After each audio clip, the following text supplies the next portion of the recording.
Abangan! Tunghayan ang mga umaatikabong aksyon sa nagpapatuloy na pre-anniversary activities ng Kaugnay 37 Founding Anniversary. First Platoon Alpha Company ng 91st IB nanguna sa Kaugnay Platoon Competency Drill. Post Units at JTG Aguila mainit na nagtapat sa Kaugnay Sports Fest Championship.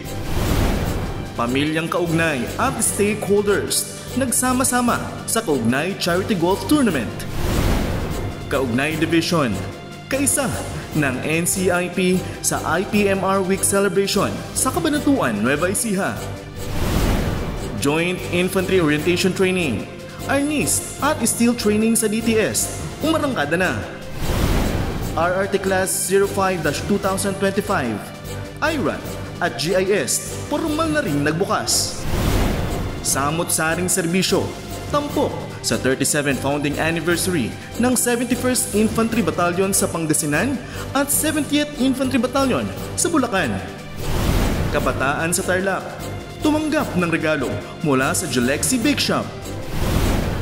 Kalinga para sa kalikasan, nilahukan ng iba't ibang sektor sa Zambales.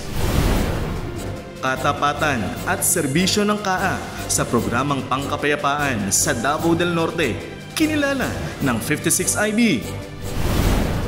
Kauna-unahang sangguniang kabataan, Poblacion Dolores Youth Leadership Summit inilunsad sa Abra. Kabataan ng Aurora, bumida sa Disaster Resiliency Youth Camp. Kabataang katutubo sa Davao del Norte, aktibong nakilahok sa Youth Leadership Summit 2025. West Philippine Sea at Culture of Security, maigting na ikinampanya ng 56 IB sa Talaingod, Davao del Norte at 70 IB sa Norsagaray, Bulacan. Ugnayan sa barangay, naghatid ng mga serbisyo sa mga mamamayan ng Butulan. Tatag Troopers, sumabak sa Basic Life Support Seminar. Bagong pamunuan ng 303rd Community Defense Center sa Pampanga, itinalaga. Wildcat Troopers at Abra Institute, back-to-back sa ROTC Summer Camp. Sa anong kwentong ROTC mo? Kilalanin ang versatile idol ng NEUST.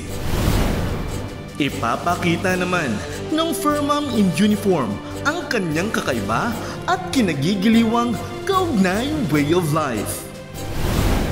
Sa tanong ko sagot mo, alamin ang tambalang turismo at progreso. Ang lahat ng yan, tutukan mamayang 12:00 ng tanghali sa Kaugnay Virtual TV.